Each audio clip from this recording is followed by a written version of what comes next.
बयानबाजी दे रहे थे कि हम लोग जमीन का तो दूर की बात, हम लोग वहाँ से शादियां करके लाएंगे। तो वहाँ के तो लोकल लोग का क्या, धारा 370 धारा को हटाया गया था, टेरर फंडिंग पर उन्होंने रोक लगाया था। उन्होंने कहा था कि हमने आतंकवादियों का कमर तोड़ दिया है, को तैयार है। भारत सरकार जो है भारत के मुसलमानों को परमिशन दे, हम लोग आज परमिशन देंगे, रात में हम लोग ट्राई कर देंगे पाकिस्तान में, हम लोग जो है कश्मीर में जाकर जमीन खरीदेंगे। तो जो घटना घटा है, चुप रहे कि हमारे अमन में दखल न पड़े, हम इस देश में अच्छी तरीके से रह सके, लोग हमें टारगेट नहीं करें। लेकिन मेरे दोस्तों, ये मुसलमानों की सबसे बड़ी भूल थी। इन्होंने समझ लिया कि हम इनको बार बार तकलीफ देते हैं, इनके कानूनों की धज्जियां उड़ा रहे हैं, इन्हें तोड़ने का प्रयास कर रहे हैं, इन्हें दूसरे दर्जे का नागरिक बनाना चाह रहे हैं। उसके बाद भी ये मुसलमान कुछ नहीं बोलता। यही हिम्मत देखकर आज हमारे वक्त पर हमला किया गया। वक्त के मील के बारे में आप जानिए, जो इस मंच से नहीं बताया गया, आप उसमें देखिए कि कौन कौन से ऐसे विषय हैं। वक्फ का काम क्या है?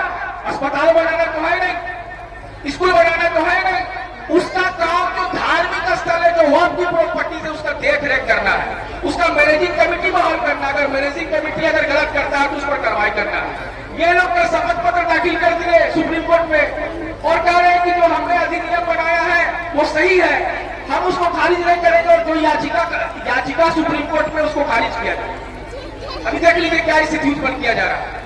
तो मेरा कहने का मतलब यह है भाइयों और साथियों कि जो वक्फ अमेंडमेंट एक्ट 2025 लाया गया है, ये संविधान का अनुच्छेद 26 ही नहीं, अनुच्छेद 14 का भी खुला उल्लंघन कर रहा है, जो समानता के अधिकार का उल्लंघन है। हिंदू धार्मिक न्यास बोर्ड, सिख धार्मिक न्यास बोर्ड, जैन धार्मिक न्यास बोर्ड, बौद्धिस्ट धार्मिक बोर्ड, इसमें जो है उसी धर्म के लोग जो है सदस्य होंगे, अध्यक्ष होंगे, मेंबर होंगे। लेकिन जबरदस्ती इन लोग जो है हमारे वक्फ प्रॉपर्टीज पर, हमारे वक्फ बोर्ड पर, हमारे वक्फ ट्रिब्यूनल पर जो है गैर मुस्लिम को सदस्य बनाने का प्रयास कर रहा है। और सदस्य केवल नहीं बनाएगा, आने वाले समय में पता चलेगा कि झारखंड का सुन्नी वक्फ बोर्ड का चेयरमैन सीपी सिंह है। अब सीपी सिंह को चेयरमैन ही लोग बना देगा। अब समझ लीजिए कि क्या होने जा रहा है। तो जो हालात उत्पन्न हुआ है, उस हालात से मुकाबला करने के लिए एक लंबी लड़ाई की जरूरत है। हमारे भाई बोल रहे थे। नमस्कार, जोहार। आप देख रहे हैं मानवाधिकार मीडिया रांची, सच आप तक।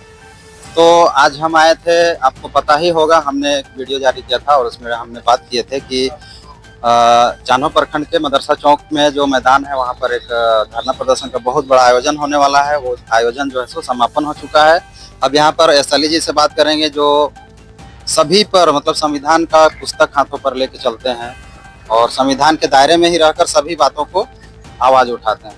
तो उनसे हम जानते हैं, लेकिन इस मुद्दे पर बात नहीं करेंगे जिस मुद्दे पर यहाँ पर धरना प्रदर्शन किया गया था। हम बात करेंगे अभी जो पूरे देश में माहौल छाया हुआ है किस पर, तो पहलगाम में जो आतंकी हमला हुआ है उस पर छाया हुआ है।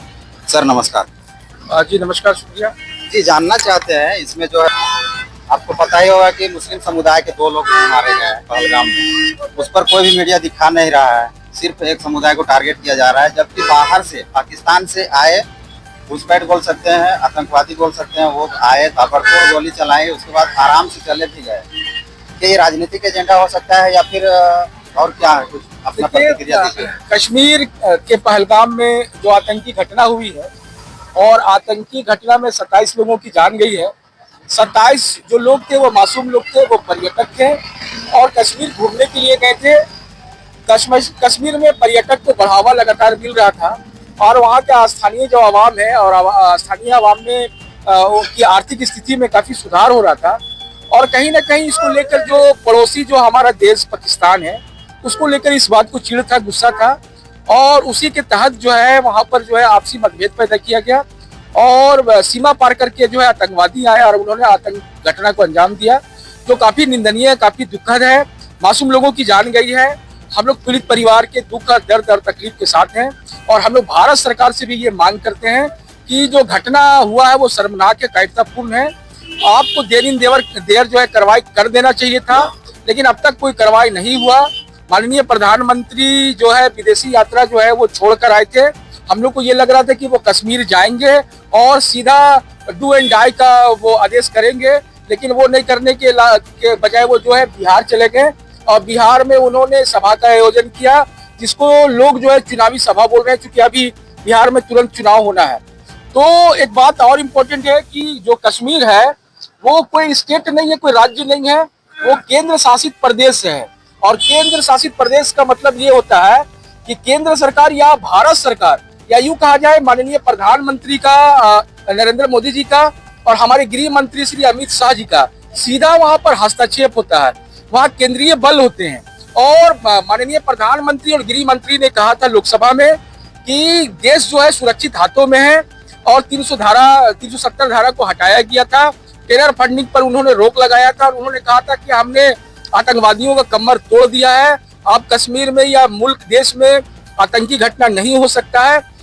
तो उसके बावजूद सीमा पार करके दूसरे देश से जो है आतंकी घुसते हैं और कश्मीर में जो है घटना को अंजाम देते हैं। तो ये गंभीर सवाल है, इस सवाल का जवाब भी देश की जनता मांग रही है कि आतंकी जो टेरर है कैसे वो पहलगाम में वो इन किए और पर्यटकों पर कैसे हमला किया।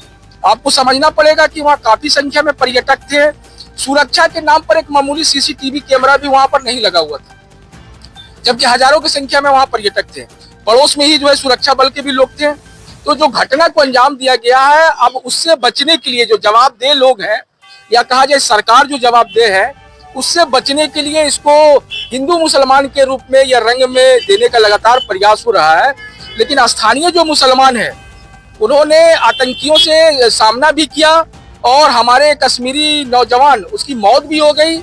दूसरा कई कश्मीरी नौजवान छोड़िए, हम उसको मुसलमान कहेंगे, उन्होंने अपने पीठ पर जो है लोगों को जो है पहाड़ से उतारा, उसको बचाया, अपने घोड़े से बैठाकर जो है उसको लाया, बचाया, अपने घरों पर रखा, मस्जिदों में रखा और फ्री ऑटो कर दिया गया, गाड़ी कर दिया गया, होटल कर दिया गया। तो ये कहना कि ये मुसलमानों से जुड़ा हुआ मसला है या ये कह देना कि भाई इसमें धार्मिक मामला है, ये गलत होगा। भारत के मुसलमान देश के साथ हैं, देश की रक्षा सुरक्षा के लिए दूसरों लोगों से ज्यादा जो है आगे बढ़ के लड़ने को तैयार है। भारत सरकार जो है भारत के मुसलमानों को परमिशन दे, हम लोग आज परमिशन देंगे, रात में हम लोग चढ़ाई कर देंगे पाकिस्तान में, और कौन आतंकी है उसको लोग पकड़ के जो करना होगा हम लोग कर लेंगे। लेकिन भारत सरकार को भी अपना जवाबदेही तय करना होगा कि जो घटना है शर्मनाक है और भारत सरकार के जो विभाग या मंत्रालय हैं वो जवाबदेही तय करे और अपना इस्तीफा दे।